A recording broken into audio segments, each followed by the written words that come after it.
Hey folks, welcome back to our 7-part series from the book From Paycheck to Purpose, as we unpack the 7 stages that will lead you to purposeful work, doing what you were created to do. Today we're going to cover stage 5, which is get promoted. And our guest is Kathryn Minshew, who is a best-selling author and founder and CEO of The Muse, which is a world-class leading site on helping people get great jobs. You're going to love this conversation. Here is Kathryn Minshew.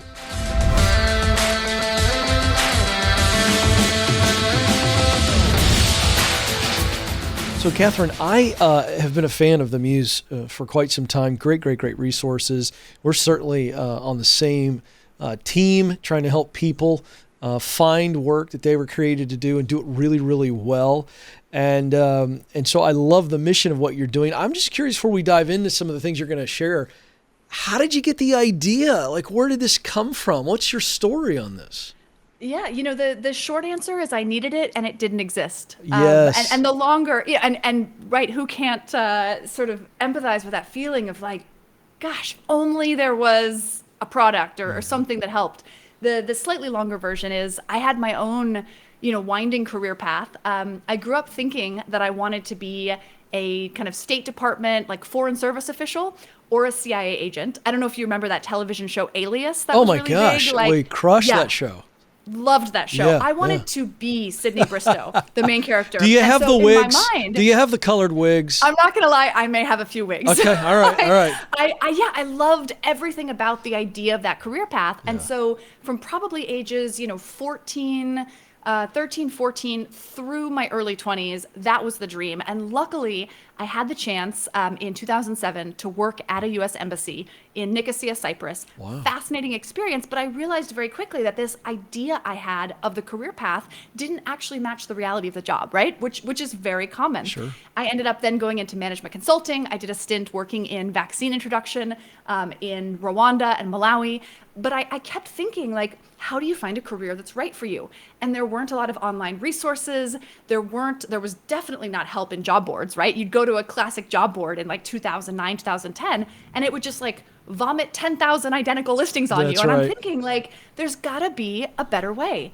And so with 2 friends, we started just sketching out if you could build the career side of your dreams with resources and advice and an inside look into companies, what would that look like? And after a few months, we're like, we should maybe actually do this. And that's how The Muse was born. That's so fun. I love that. Out of necessity. It really is. Absolutely. It's the mother of all invention. It really is. And I think it's such a gift to be able to work on something that I needed so much, right? Because who hasn't been in a job search or in a job that's not quite right and thinking to themselves, like, I want to make a change, but I don't know where to go. Yeah. And I wanted something that would hold people's hand. The entire sort of ethos of The Muse is designed to make it as easy as possible and to surround you with people who've been there and done it before, so you're not alone when you're making that move or looking for that new job. So yeah, it's been a wild ride, 9.5 years in, but I've never loved anything more. Oh, I love it. All right, so we're going to talk a little bit about stage 5 of my 7 stages to doing work you love, which is get promoted. Now, this is where everybody wants to be, right? I mean, at some point we get in, and then we want to start to climb that ladder one rung at a time. Maybe we skip a couple rungs. That certainly can happen, and that is going to lead to each opportunity. So it's almost like we never really stop getting promoted. But I want to get your insight on this by asking you, based on what you see, the resources, the experience you have, in your words, what makes a person promotable?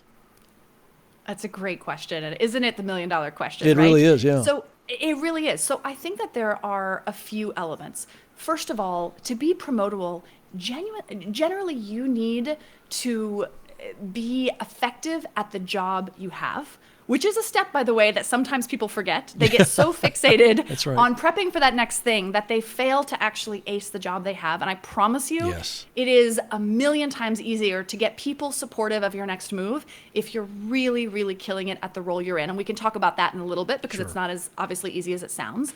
Secondly, you have to really understand what the next role requires. So sometimes, again, people make the opposite mistake. They say, I'm great at the job I have, Therefore, I deserve to be promoted. But actually, you should follow a process, which we can talk more about, to really understand what are the skills, the experiences, the qualities that your boss or other key power players in your company are looking for to decide who gets that next step, or what are the kind of competencies of the role that you want to get into. And are you communicating to people that you're ready to take that next step, either by demonstrating you already have those competencies or finding kind of adjacent skills that show that you're ready for the challenge. And then third is attitude. And attitude is everything. And I think, frankly, we're seeing this even more coming out of the kind of COVID-19 time, when companies had to react very quickly to a lot of unexpected changes. And I think many bosses and managers are prioritizing promoting those who were flexible and resilient and adaptable, navigating those changes, versus people who may have been more stuck in their ways, or more, I think the can-do attitude versus the can't-do. So the attitude, the way that you embody and live the company's stated values, is another really important piece of the puzzle. And again, it's not easy, but when you sort of break it down into pieces, I think it helps people really understand what it takes to get from where you are today to that next dream, that next role, that big promotion. Yeah, so that's great. Really good there. You laid that out beautifully. We're going to come back. I'm going to dive back into some things you said. But I want to stay on this last point you made because I loved it. You chose two of my favorite A words, attitude and adaptability. And I know you know this, but this is very interesting. LinkedIn has reported that adaptability is the number one skill or quality. I think it's a skill. It's certainly a quality of what hiring managers are looking for, which is really interesting. And you mentioned it. I'm so glad you did. So let's talk about adaptability.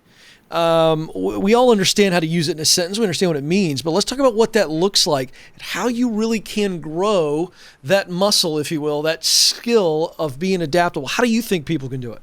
So such an important question, because I think that training yourself to be adaptable has a number of components. First of all, it's understanding that ultimately the business has a series of objectives that it's trying to achieve that cascades down into your manager's specific mandate or objectives, and then your specific mandate or objectives. And to some extent, the business needs to do its best to navigate a changing environment. And so understanding that your role is to help your boss do what they need to do and the business do what it needs to do. Just because your goals or your priorities may have been set 3 months ago doesn't mean they're set in stone. And I think that is very important for a lot of employees, especially sometimes younger employees, to understand. I often counsel people to sit down with their manager regularly and ask, what are your biggest priorities? What are your biggest goals? Am I doing everything I can to help you meet your goals? Because at the end of the day, if you make your manager look great, that's right, you're going to be set up for success. Another thing on adaptability that I think is very important is just sometimes pausing before you react. I think a lot of humans have a default response when there's change or an unexpected surprise. You have, and it's very normal. You have a default inside that says, what? I didn't plan for this. But in the workplace, it can often be helpful to just take a pause, keep that to yourself, and think, is my team served by me saying, I didn't plan for this? Or is my team served by me saying, okay, that's unexpected, but let's think about how we're going to respond. Because at the end of the day, no one expected a global pandemic in 2020. I certainly didn't. Sure. But it happened. And I think the businesses that were the most successful were the ones that adapted to the changing situation. And the employees that were often the most appreciated and that came out of the pandemic in a stronger position within their companies were ones that showed they could constantly assess the changing situation and that they were comfortable and secure enough to respond in reaction to it and to what the business needed, not just what they had said that they were going to do or what priorities were laid out 1, 2, 3, 4, or 5 months of the past. You touched on another thing that I really want to get your insight on for folks to hear, because they hear me say it almost every day on the show.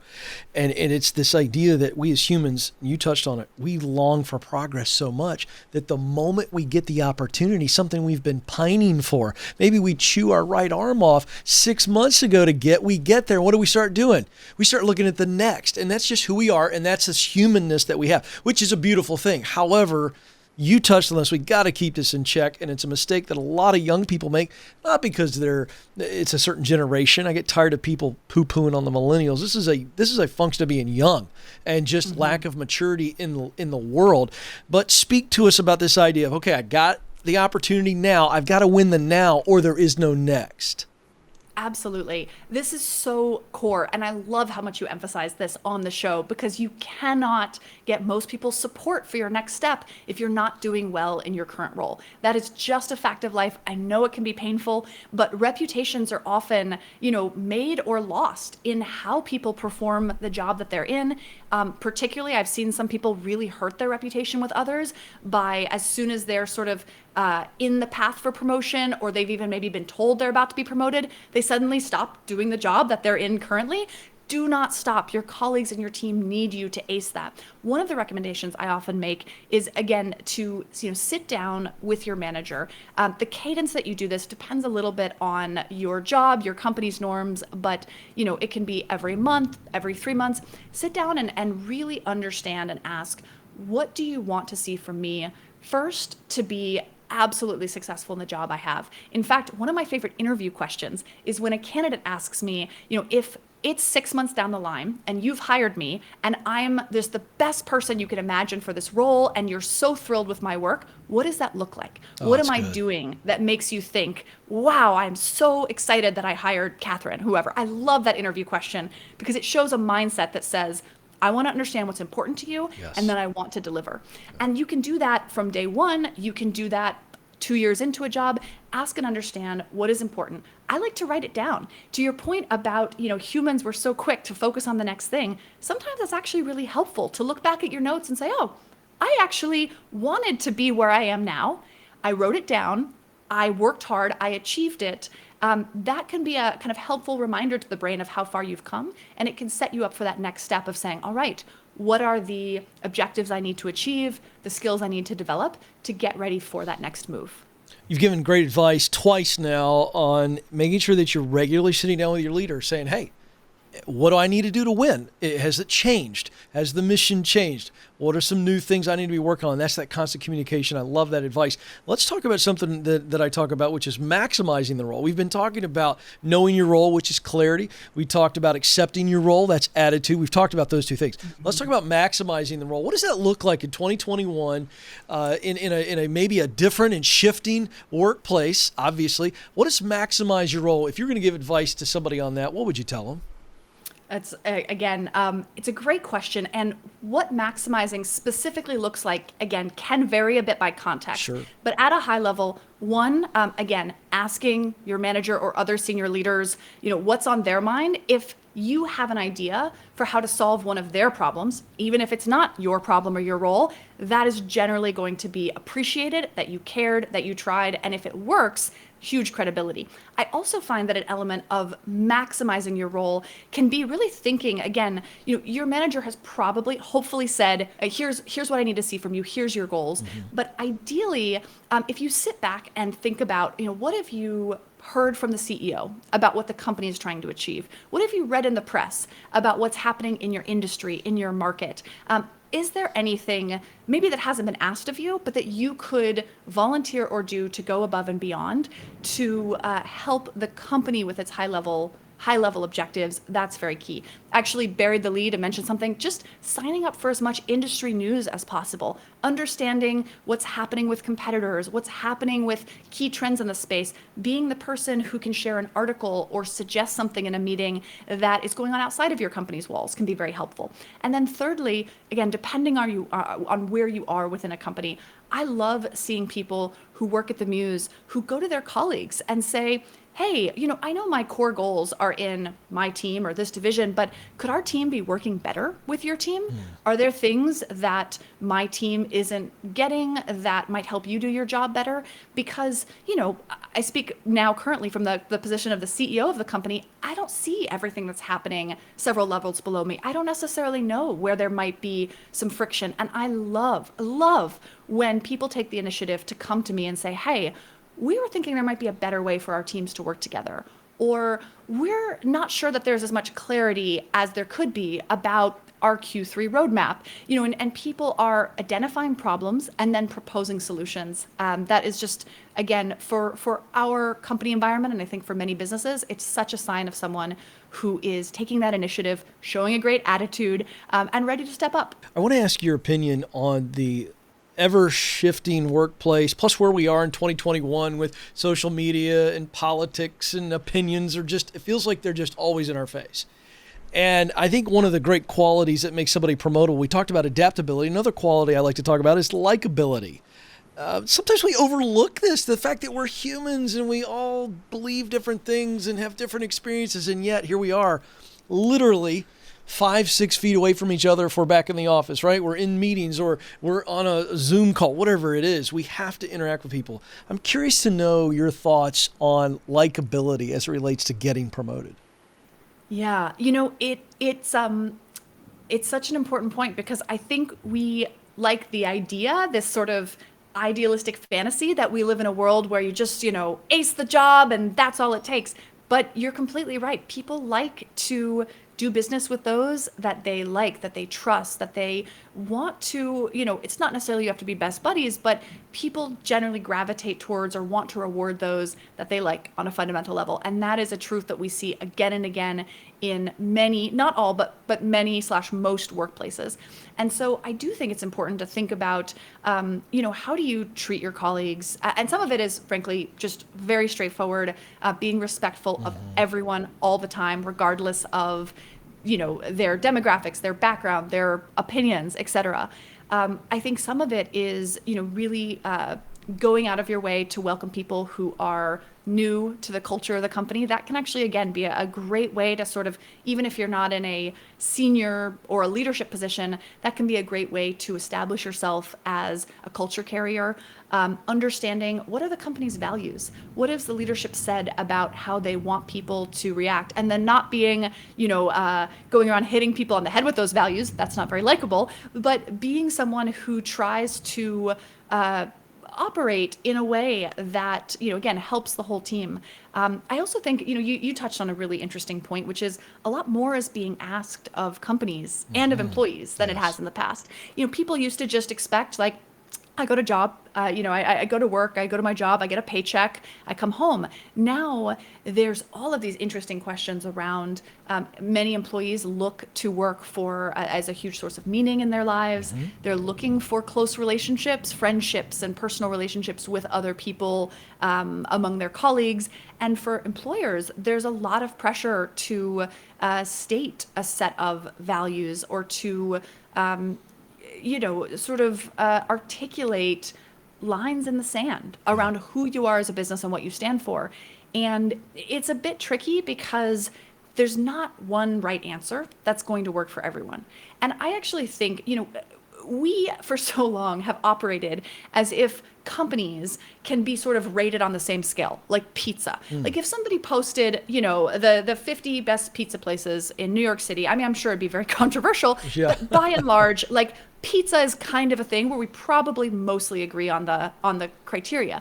But if you published the 50 best people to marry, like that'd be ridiculous because who you should partner with is really about your own personal values, what you want out of life, what you care about. And I actually think companies are more akin to relationships than they are to pizza, right? Like the right company for you, it's not necessarily the right company for everyone else. I fundamentally think that the 50 best places to work lists are like kind of, it's just like, is there really one best place to work? So as an individual as well, how can you go through a process of self-awareness about what sort of environment is going to suit you, what type of workplace you really are drawn towards, and then do your best to find an environment that celebrates and rewards those, because it's a lot easier in some cases to find an environment that's a great fit than to try and change an entire team or entire way of working to be more like your personal preferences. Yeah.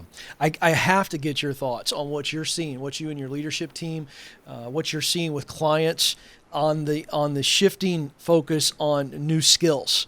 I mean, the fact of the matter is technology is moving now at a faster rate than it ever has. I could say that tomorrow, and that would be true tomorrow and 6 weeks from now. So this idea of getting more qualified and adding new skills, it's not the traditional education path anymore. I mean, we're seeing Google is training people to hire them right out of high school or out of the workforce.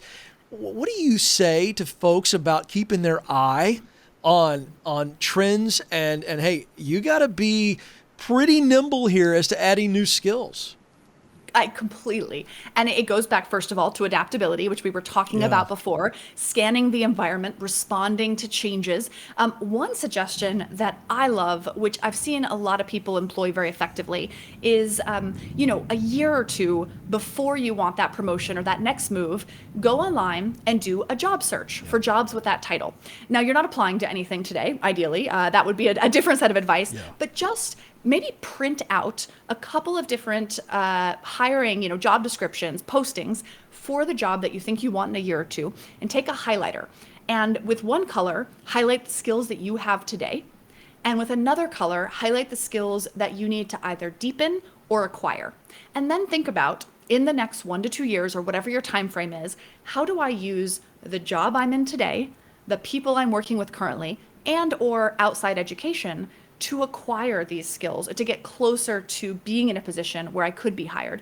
And I think sometimes, I'm a big fan of continuing education, online or in-person learning, but I also think sometimes people underestimate the ability that they have to go to their manager or go to someone within the organization and say, are there any projects where I could really deepen my awareness of X, or I'd really like to learn this skill. Yes. Would the company sponsor me? Could I partner up with someone who's really good at it on a project? Sometimes that does mean going a bit above and beyond the contours of your role. It depends how your business operates, but it can be a great way to get hands-on education. This also has the advantage of meaning that when you are ready for that promotion, you can both position yourself for it internally, but you have some of the skills where if you do want to go and look for it at another company, you're not just relying on people who know you, believing you have the potential, but you've actually started to do some of those things in your current role, and you can talk to them. Yeah, that's a fabulous point, folks. I hope you don't miss that.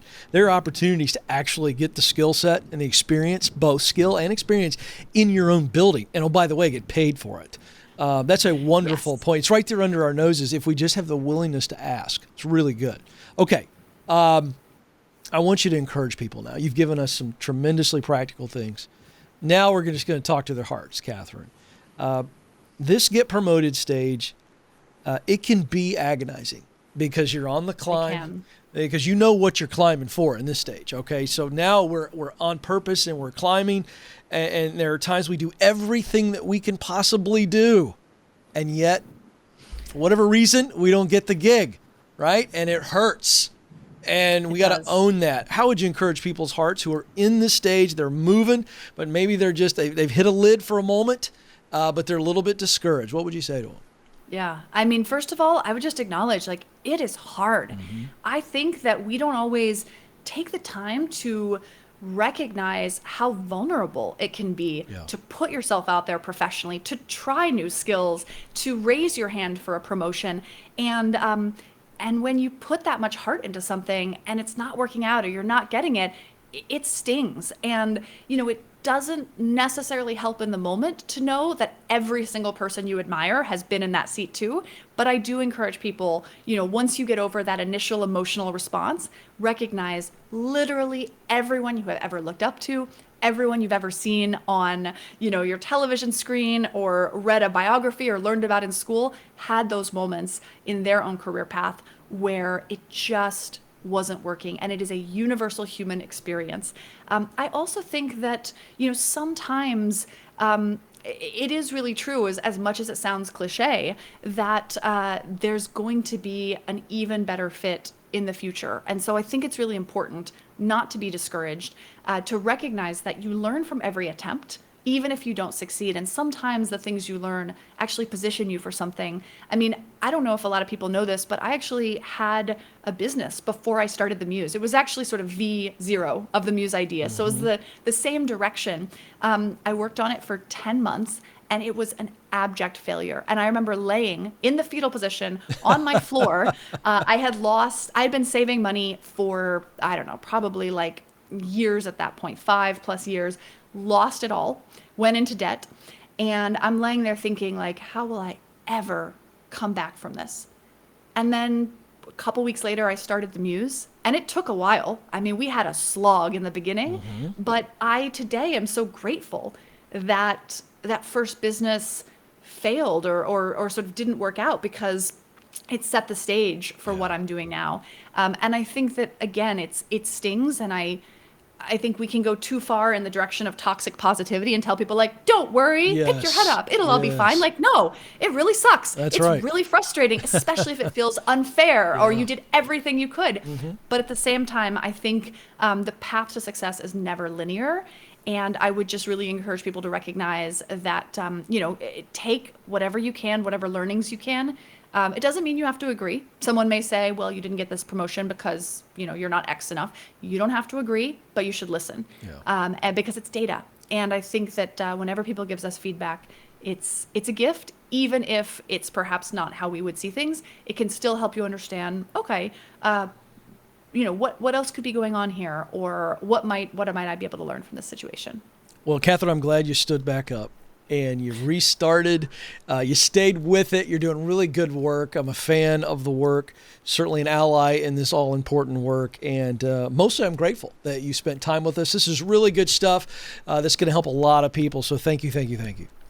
Well, thank you so much for having me. As I say, I really appreciated it, really enjoyed it. And, like you said, it's hard stuff, but I think having resources like this and people like you to, just to help people make that next move it's so important.